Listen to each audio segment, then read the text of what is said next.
Hey guys, this is Shakti from Around the Wicket, where we not only speak about the game, but we try to learn more about the humans behind our sport. Now, Zimbabwe cricket has gone through its ups and downs, during its cricket playing days. There have been some wonderful players to have played for Zimbabwe, like the Flower Brothers, Heat Streak, Alistair Campbell. And one of the more impressive cricketers to wear the Zimbabwe jersey joins me today, the former captain, Brendan Taylor. Thank you so much for joining me on Around the Wicket. My pleasure, Shakti. My pleasure. How are things in Zimbabwe at the moment? We just had a little bit of a chat, but how are things going? Are you guys still in isolation, or you can go about doing your own things now?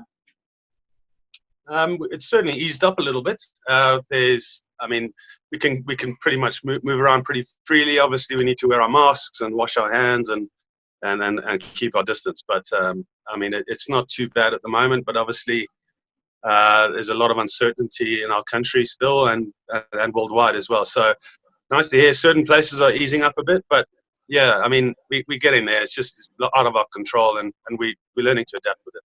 Yeah. When it comes to cricket, though, Brendan, we don't get to hear much about Zimbabwe cricket in commercial media.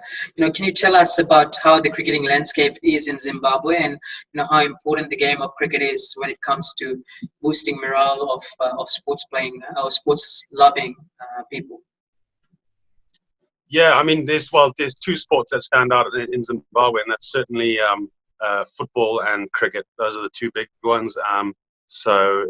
Yeah, I think that everyone is a little bit starved from it, but it does play a huge part, and the supporters that we do have do get behind it, and it's always great having them there in numbers, So hopefully we can get back going in the next month or two and put a few smiles on their faces. I think you've mentioned before, though, that COVID has created a little bit of an impact with cricket, because you guys were getting into the groove of playing some good cricket. Is it frustrating to have this little break and then restart again and re-energize again for the game of cricket? Yeah, for us this year would have probably been our busiest year. Certainly, I think we had 7 tours lined up, 3 at home, 4 away. So unfortunately, we've lost 2 already, potentially going to be 3. But I think hopefully the one in Australia in August goes ahead. That'll be massive for us to tour for the big guys. Tell us about yourself. When did cricket come into your path, and when did you decide, or when did you realize that you had the potential to play for the national team? Well, it started from about 6 years old. I went to a little boarding school outside of Harare, who's run by the Campbell family, Alistair Campbell's mother and father. They own the school, and it's a nice little sporting school. And I developed my love and passion for cricket probably from 6 years old, and that's all I really wanted to do. It was the one thing that I was fairly good at, and I loved it. And that played a huge part in my early career, and my father as well. So if I can put it down to something, it'll be that. And then to answer your question, when we were certainly fast-tracked into the national team, and that was 18 years old. So realistically, I probably should have been 21, 22 before I made my debut, but obviously we lost a few good players in 2003, and so it was early doors. We're small fish in a big pond, and but it did help me. It did help held me in good stead moving forward. Do you still remember your debut match, and how challenging it was? Yeah, it was. We had Sri Lanka. I think we just finished the under-19 World Cup in Bangladesh, 2004, and you're seeing these guys on the TV, and you idolize them, and you're saying to yourself, one day I'd love to sort of test myself against them, but didn't realize how quickly that would happen. The debut wasn't great. I think Chaminda Vaas knocked me over second ball, so I gradually got better in the series, but he was such a skillful bowler, and he made me look pretty ordinary. So, but learned some good lessons from it. Yeah, I'm sure there's a lot of cricketers who'll say the same thing about Chaminda Vaas, so shouldn't feel bad about it. I was saying that when Zimbabwe first, was recognized as a cricket playing nation, they had some really wonderful players to play for the team. And then now to the current days, young team, you've played an important role when it comes to the transitioning from those days to now. How challenging is it, firstly, when you look back at it, to get this team up to standards? And do you feel that you still have a very important role to play when it comes to making sure that Zimbabwe gets back to where it belongs in terms of quality? Yeah, I think the role that I have to play and a few other senior guys have to play is more important than ever now. I mean, I'm 34. Hopefully, got a couple more years left. But it's now about trying to leave the game in a lot better than what you arrived in it. So that's something I take quite seriously, and try and spend a lot of time outside of the training sessions and stuff, just to chat to certain players. And there's a lot of guys who want to learn and get better. So at the end of the day, I'm still learning. You never stop learning and trying to improve. So I need to take that quite seriously, which I do. But yeah, I mean,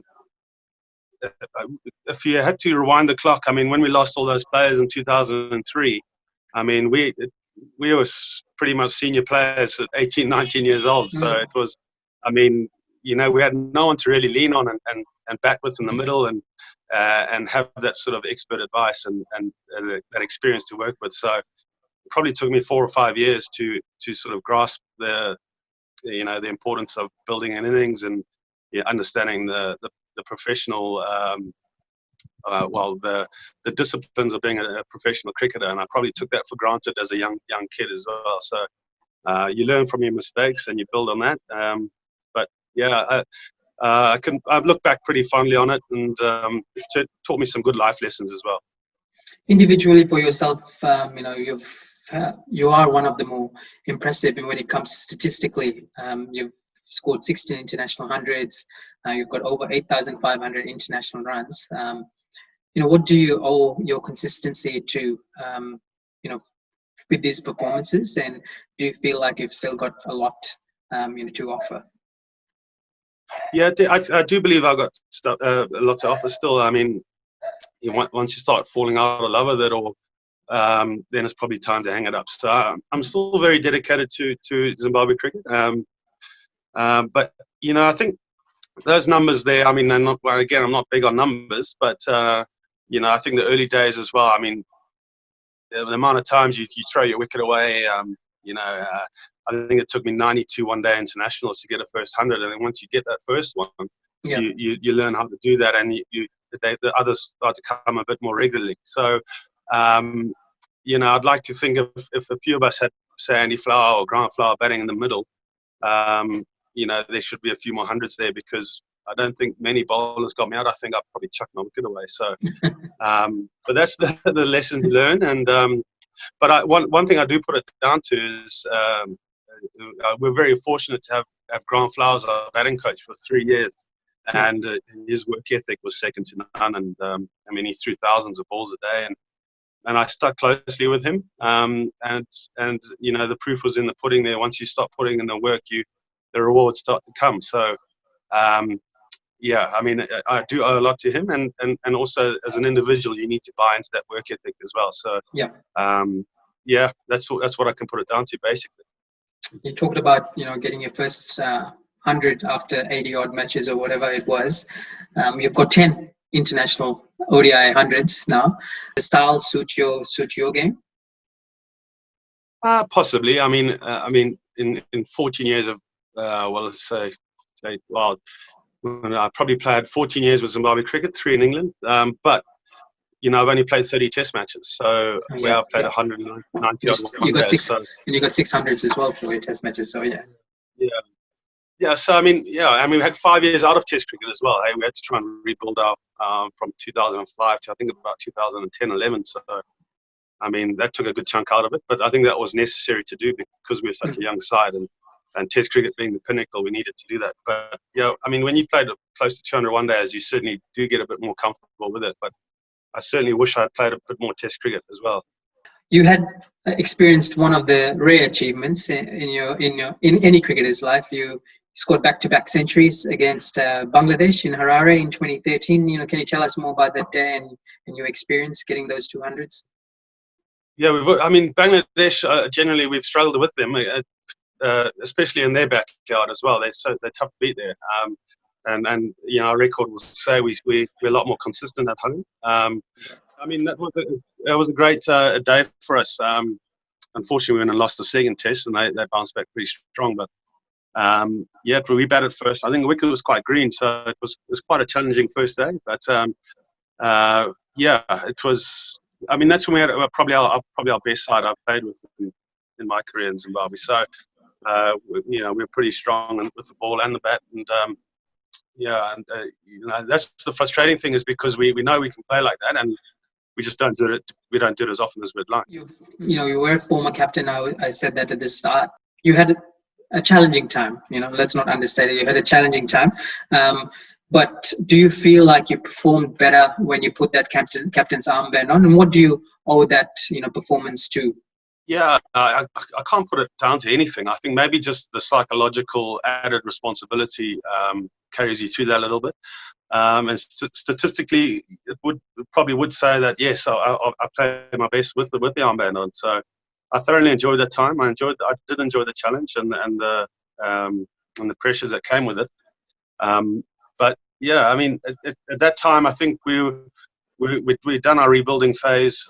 We put a lot of hard work in. So you know, we walked out there knowing that we'd done the work, and we ticked all the boxes. But being a captain as well, that was more hard. That was more tougher than actually trying to go out there and score, because you're trying to take the weight of the load on your shoulders, and that was the challenging part. But you know, as a team, we put our work in, and it was just about going out there and having fun and executing what we'd put our work into. If we look at Zimbabwe cricket, you know, who would you say, if you had to name a couple of young players coming up for cricket lovers to keep an eye out on, who would you know, who would you put in that bracket? Well, I think 4 or 5 months ago we toured Bangladesh before the pandemic hit. We had a young guy just come out of the under-19s, Wesley Madaveri. He had a good World Cup in South Africa, and you know, he's a good all-round player. He bowls some good off-spin and very handy middle order batter, and fantastic little fielder as well. So a bright future. There's Ryan Burl, who's a super talented player. He bowls good leg spin and whacks him as a left-hander. There's PJ Moore. There's another guy who's played a bit of international cricket and starting to find his feet. So there's certainly 3 there that I can think of off the top of my head. But it's nice that we do have a few players coming through, because there are a few older legs there, and I mean, without the feeder system happening, you know, we're not gonna survive. So that's hugely important. You signed, you know, a couple of years Kolpak deal with Nottinghamshire, and you said that period was pretty important for you mentally. You know, but you always had this thing that you will come back and play for Zimbabwe.